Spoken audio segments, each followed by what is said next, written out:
सुंदरवन के जंगलों में टूनी चिड़िया अपने दो बच्चों के साथ रहती थी, चिंकी और पिंकी। बरसात का मौसम आने वाला था, इसीलिए टूनी को जंगल में लकड़ियाँ इकट्ठा करने जाना पड़ता था। वो दिन भर जंगल में लकड़ियाँ इकट्ठा करती और शाम को घर लौट जाती।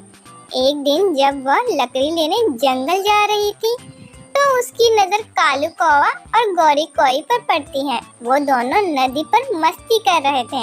उन्हें देखकर टूनी उनसे बोलती है, कालू भाई, बरसात का मौसम आने वाला है।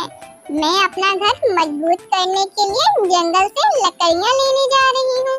आपका घर भी बहुत कमजोर हो गया है, आप भी मेरे संग लकड़ी लेने चलिए।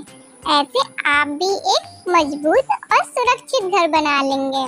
इतना सुनते ही कालू बोलता है, तुम्हें पता नहीं हम कौए हैं। काम करना हमारी शान के खिलाफ है। तू जाती है यहाँ से कि अभी तुझे चोंच मार मार के भगाऊं। टूनी चिड़िया चुपचाप वहाँ से चली जाती है। दिन रात के प्रयास के बाद टूनी एक सुंदर और मजबूत घर बना लेती है और उसमें खुशी से रहने लगती है।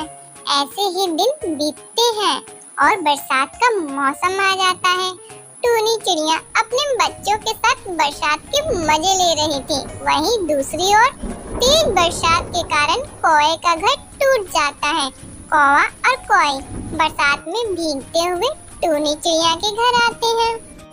टूनी के घर आके कालू दरवाजा खटखटाता है और बोलता है, टूनी बहन दरवाजा खोलो, मैं तुम्हारा कालू भाई। बरसात के कारण हमारा घर टूट गया है और हमारे पास रहने का कोई ठिकाना नहीं है।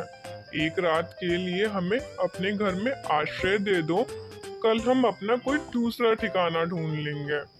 टूनी चिड़िया नरम दिल और सहायता पूर्वक स्वभाव की थी। वो कालू और गौरी को बरसात में भीगता देखकर दरवाजा खोल देती है और दोनों को अंदर बुला लेती है। अंदर आते ही कालू और गौरी अपना असली रंग दिखाने लगते हैं और टूनी चिड़िया को डरा धमकाकर उसके बच्चों के संग घर से बाहर निकालने लगते हैं। तभी टूनी कालू से बोलती है, कालू भाई, आप ये क्या कर रहे हो मेरे साथ? इस बरसात के मौसम में मैं अपने बच्चों को लेकर कहाँ जाऊँ? मैंने तो आपको अपने घर में आश्रय दिया और आपने मेरे संग ही धोखा किया। कृपया ऐसा ना करें। कालू को टूनी और टूनी के बच्चों पे बिल्कुल भी रहम नहीं आता। टूनी विनती करती रहती है पर कालू टूनी की एक बात नहीं सुनता और टूनी को बच्चों के संग घर से बाहर निकालकर फेंक देता है। टूनी भीगती हुई अपने बच्चों को लेकर एक पेड़ के नीचे आश्रय लेती है। तभी उसकी नजर एक सेब के पेड़ पर पड़ती है जिसमें एक बहुत बड़ा सेब लगा था। टूनी उस सेब के पास जाकर देखती है तो वो अंदर से खोखला था। टूनी अपने बच्चों को लेकर उस सेब के अंदर चली जाती है। वह तो एक बहुत सुंदर सेब का घर था जो अंदर से बहुत गर्म था। टूनी और उसके बच्चे उस घर में अपने आप को बहुत सुरक्षित महसूस कर रहे थे।